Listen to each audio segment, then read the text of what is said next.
찬송가 400장 찬양하겠습니다.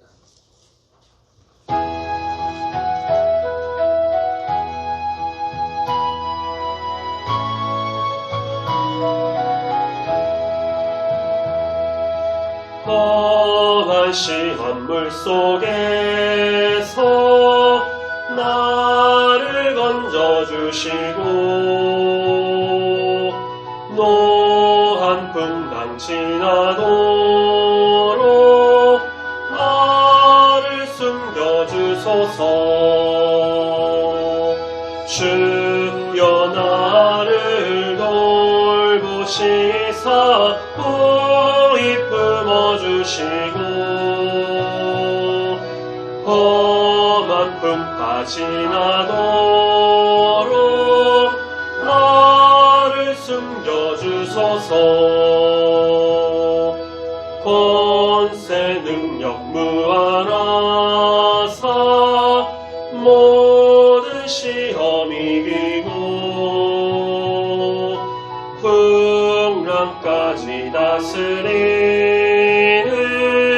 주님 앞에 비오니 주여 나를 돌보시사 후히 품어주시고 험한 풍파 지나도록 나를 숨겨주소서. 죄악길에 빠진 이 몸 캄캄한 데 헤매며 부르짖는 나의 애원 들으소서. 내 주여 나를 돌보시사 후히 품어주시고 험한 풍파 지나도록 나를 숨겨주소서. 아멘.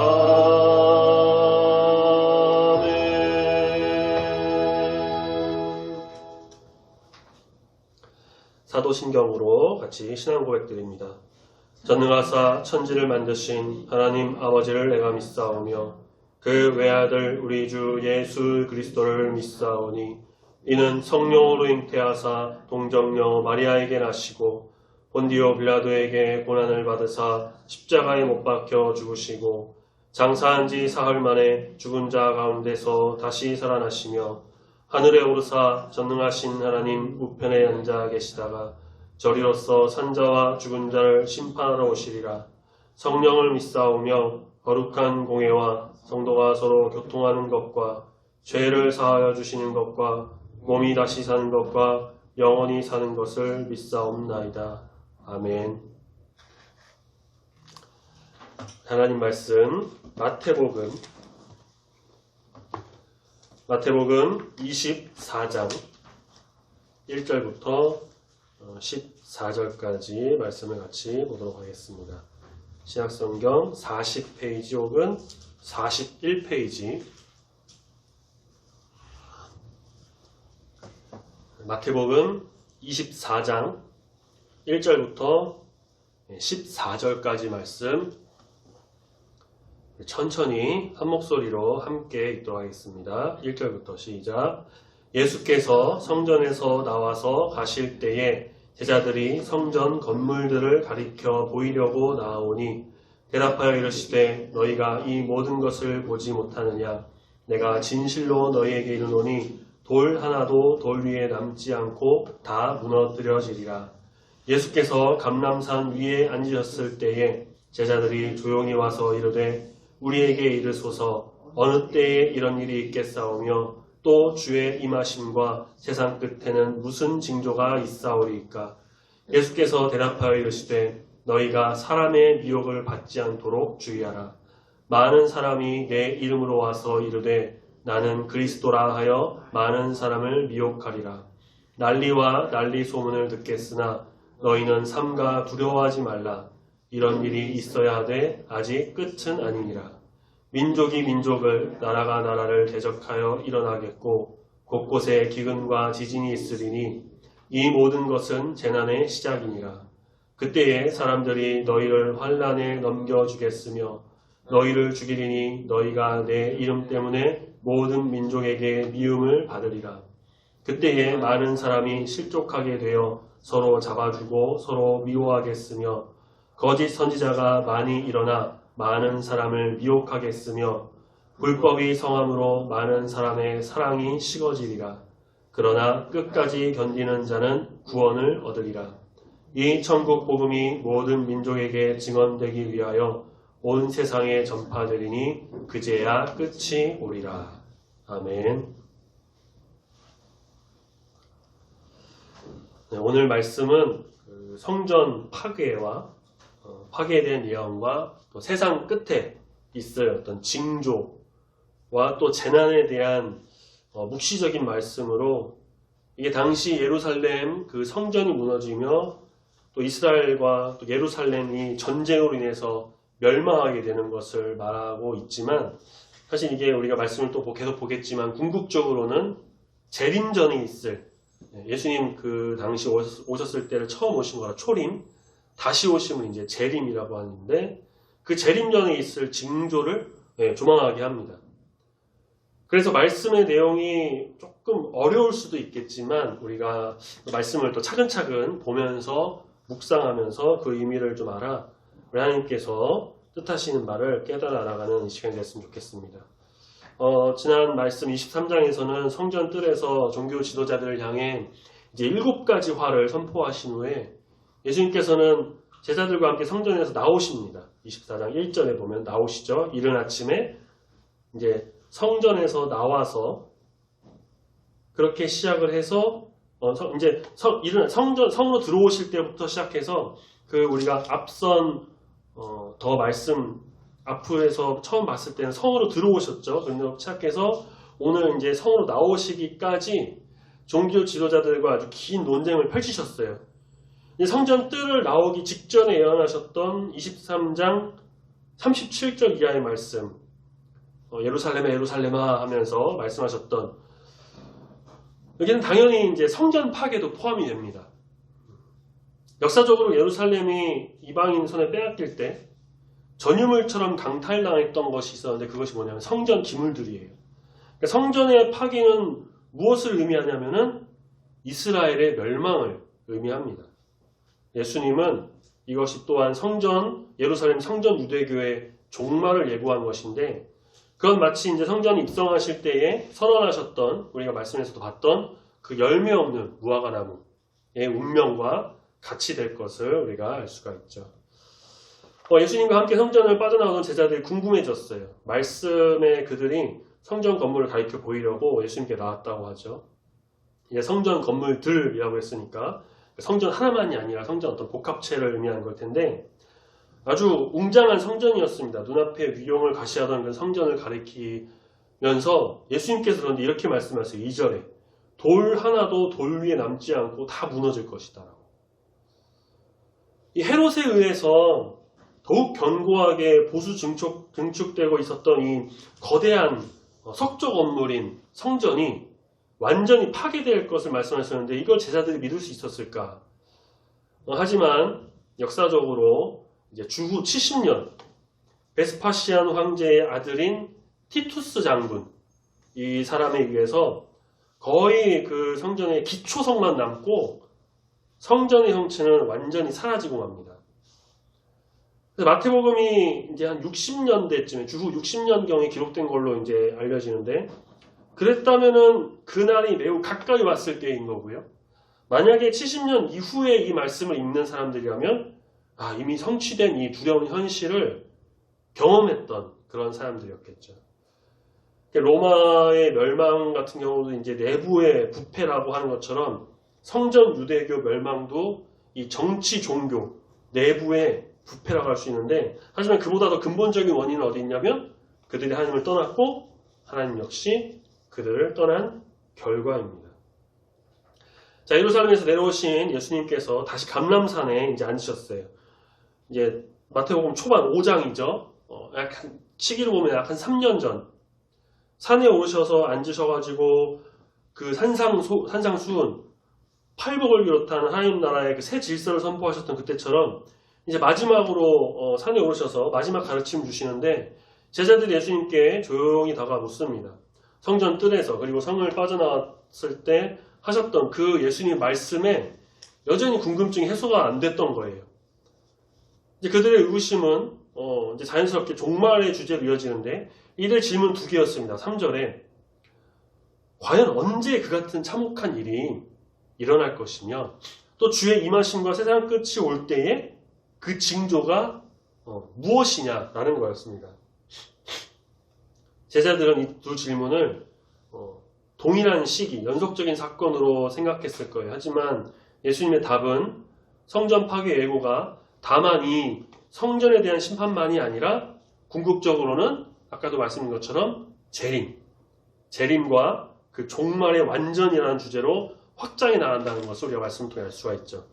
제자들이 질문한 것은 언제와 무엇이었습니다. 그래서 예수님의 가르침도 이 두 가지 답변의 구성이 돼요. 예수님께서 먼저 꺼내신 말씀은 무엇이었냐? 장차 올 사람들의 미혹을 조심하라는 경고였습니다. 예수님은 제자들이 향후 적잖은 자들이 자신의 이름, 예수님의 이름을 빙자해서 그걸 도용해서 그리스도라고 자처하는, 그러면서 사람들을 미혹할 것이라고 말씀하시는데 이것이 바로 적그리스도가 출현한다는 거예요. 내가 그리스도다. 그 과정에서 6절에 난리와 난리의 소문을 듣겠다고 하는데 이게 이제 뭐 그냥 난리 난다 뭐 그런 거나 보다는요. 원어 문자적으로 보면요. 전쟁과 전쟁들의 소문이란 말이에요.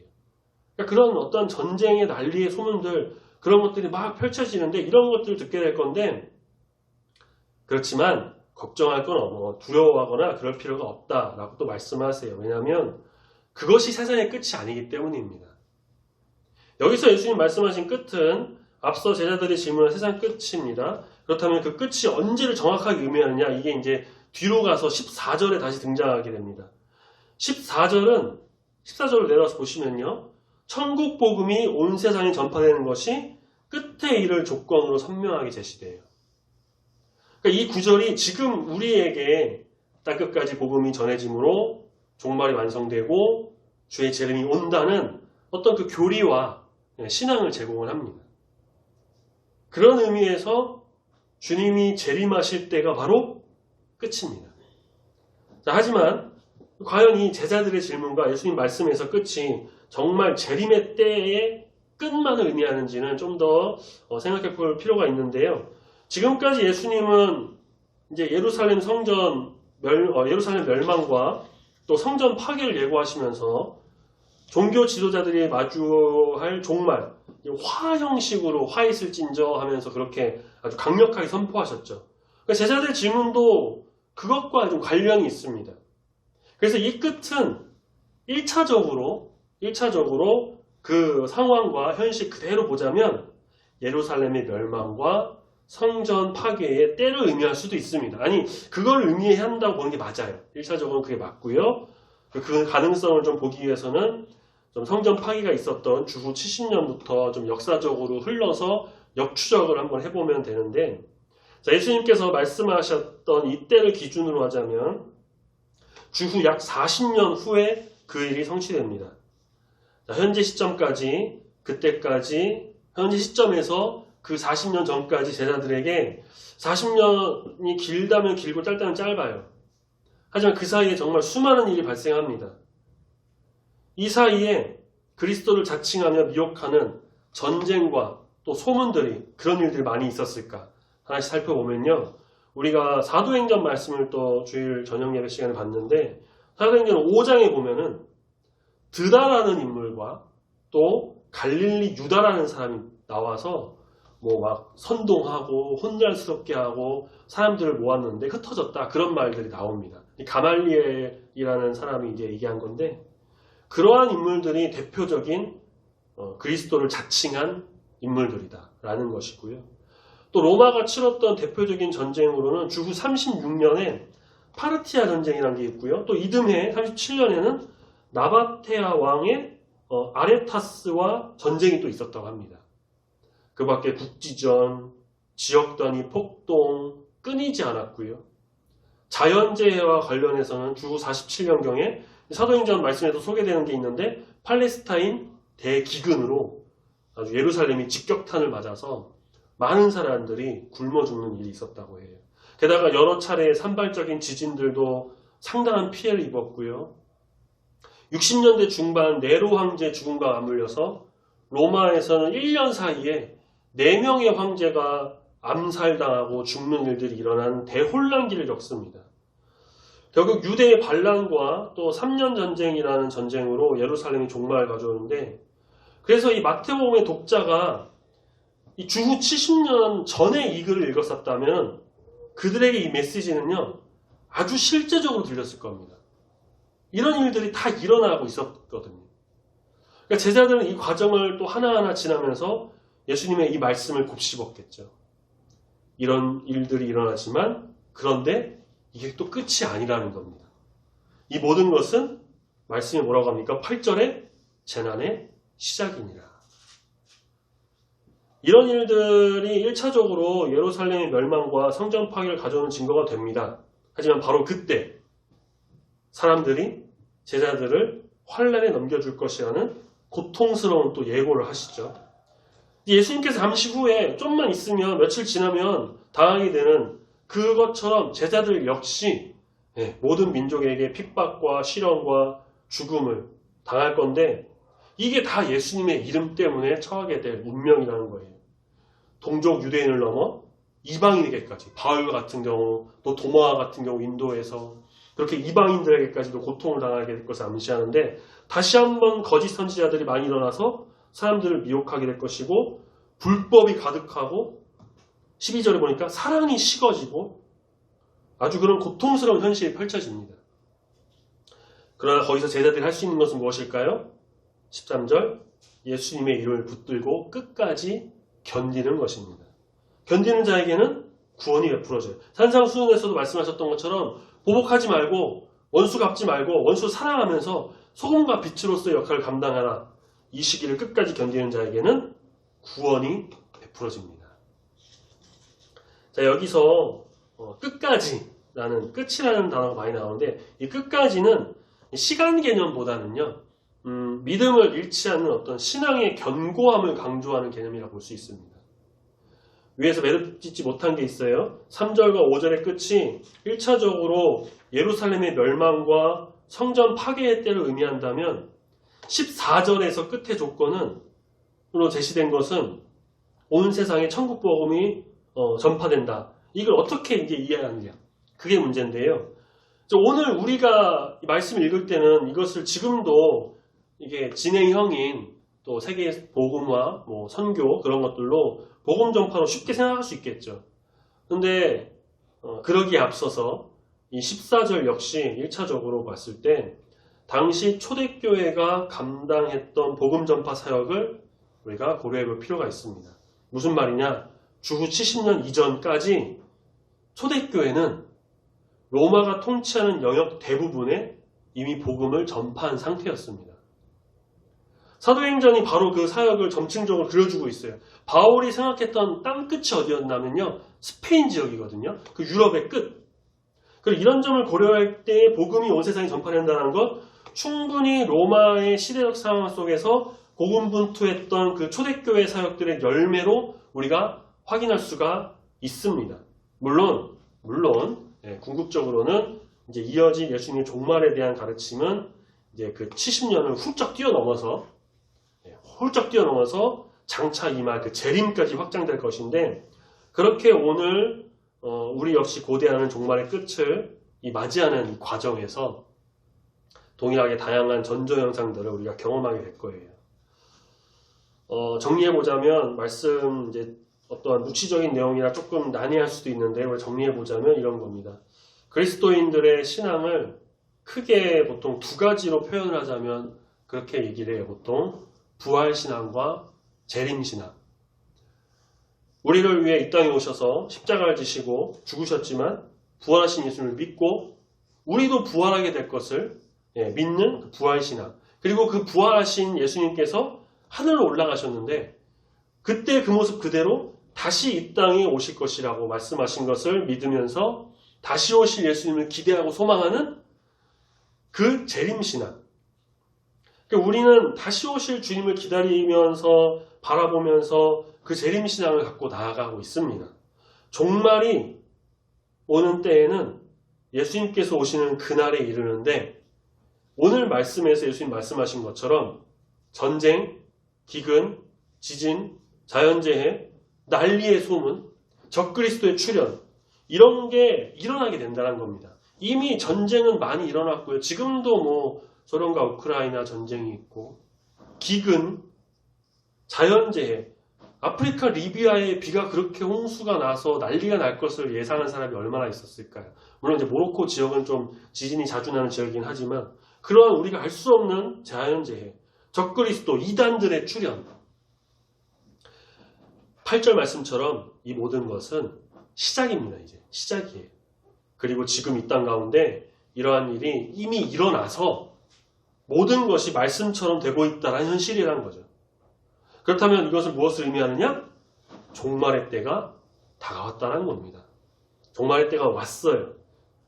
예수님이 다시 오실 그날 재림의 시간이 그렇게 많이 남지 않았다는 겁니다. 물론 그때는 하나님만 아십니다. 아무도 몰라요. 우리 하나님은 하루가 천년 같고 천년이 하루 같다 하셨기 때문에 우리의 어떤 시간 개념으로 우리가 계산할 수는 없는 것이지만 종말의 징조가 이미 이루어지고 있다는 것은 지금 말씀으로 봤을 때 재림의 때가 다다랐다는 것은 분명합니다. 나중에 이제 25장에 가서 우리가 비유의 말씀을 보겠지만 그렇기 때문에 우리는 깨어 있어야 합니다. 게으름 피우거나 세상의 것에 빠지거나 신실한 믿음을 뒤로 한다면 이게 언제 오실지 모르는 우리 주님의 재림의 때를 우리는 놓치게 될지 모릅니다. 이미 종말의 때가 이르렀고 주님이 다시 오실 것은 확실하니 우리는 항상 깨어서 기도하고 예배드리고 말씀으로 무장해서 우리 주님을 사모하면서 또 우리 주님의 나라를 기대하면서 거룩한 주의 성도로서 이 세상에서 온전히 나가는 우리 모두가 되어야 할 것입니다. 우리 주님의 오심을 소망하며 그 재림신앙을 갖고 우리 초대교회 성도들이 만나면서 그때는 이제 예수님 곧 오실 줄 알고 초대교회 성도들이 만나면서 인사했다는 게 있어요. 인사한 말. 그것이 무엇이냐? 주 예수여 다시 어서 오시옵소서. 그 말을 하면서 재림신앙을 갖고 나갔던 그 초대교회 성도들처럼 우리 역시 다시 오실 예수님을 기대하고 소망하면서 온전함으로 이 세상에서 나아가는 우리 모든 성도님들이 다 되시길 소망합니다. 아멘. 찬양하겠습니다. 180장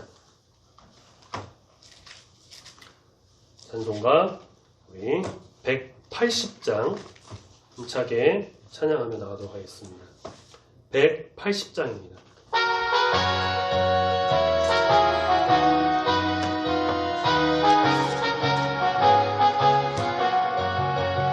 하나님의 나팔 소리 천지 진동할 때에 예수 영광 중에 구름 타시고 천사들을 세계 만국 모든 곳에 보내어 구원받은 성도들을 모으리. 나팔 불 때 나의 이름 나팔 불 때 나의 이름 나팔 불 때 나의 이름 부를 때에 잔치 참여하겠네. 무덤 속에 잠자는 자 그때 다시 일어나 영화로운 부활 승리 얻으리.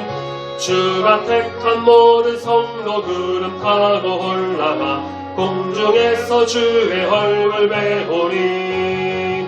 나팔 불 때 나의 이름 나팔 불 때 나의 이름 나팔 불 때 나의 이름 부를 때에 잔치 참여하겠네. 주님 다시 오실 날을 우리 알 수 없으니 항상 기도하고 깨어 있어서 기쁨으로 보좌 앞에 우리 나가서도록 그때까지 참고 기다리겠네. 나 밟을 때 나의 이름, 나 밟을 때 나의 이름, 나 밟을 때 나의 이름, 부를 때에 잠시 참여하겠네. 아멘.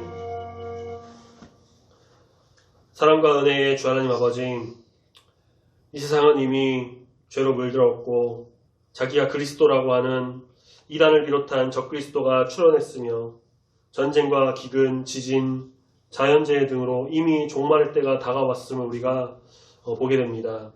주님께서는 제자들에게 예루살렘의 멸망과 또 성전 파괴, 이스라엘 함락 등에 대한 당시 종말의 때에 대해서 말씀하셨지만 이 말씀이 궁극적으로는 이제 다시 오실 예수님, 재림의 그때를 바라보며 종말의 때를 온전히 맞이하는 우리들에게 지금 말씀하고 계심을 우리가 이 시간 말씀으로 깨닫게 됩니다.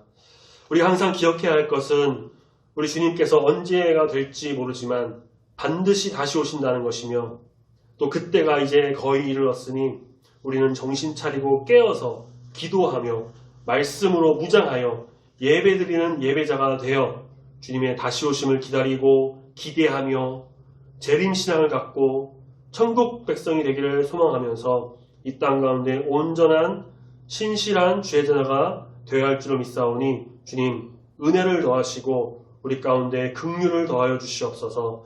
또한 주변 사람들에게도 우리가 이 천국 복음을 전함으로 재림의 소문을 전함으로 그들이 종말의 때에 심판을 받는 것이 아니라 우리를 통해 복음 듣고 함께 천국 백성으로 주 앞에 나가는 귀한 일들을 일어나기 소망합니다. 우리를 복음의 전파자, 전도자로 세워주시고 주님의 뜻을 위해 온전히 이 세상 가운데 살아가는 믿음의 성도가 다 되도록 함께하여 주시옵소서. 주님 10월 첫 주간을 보내고 있습니다. 10월을 우리에게 주신 주님께 감사드리며 남은 한 주간도 우리 주님과 동행하기를 소망하오니 함께하여 주시옵소서. 감사드리며 사랑이 많으신 예수님의 이름으로 기도드립니다. 아멘.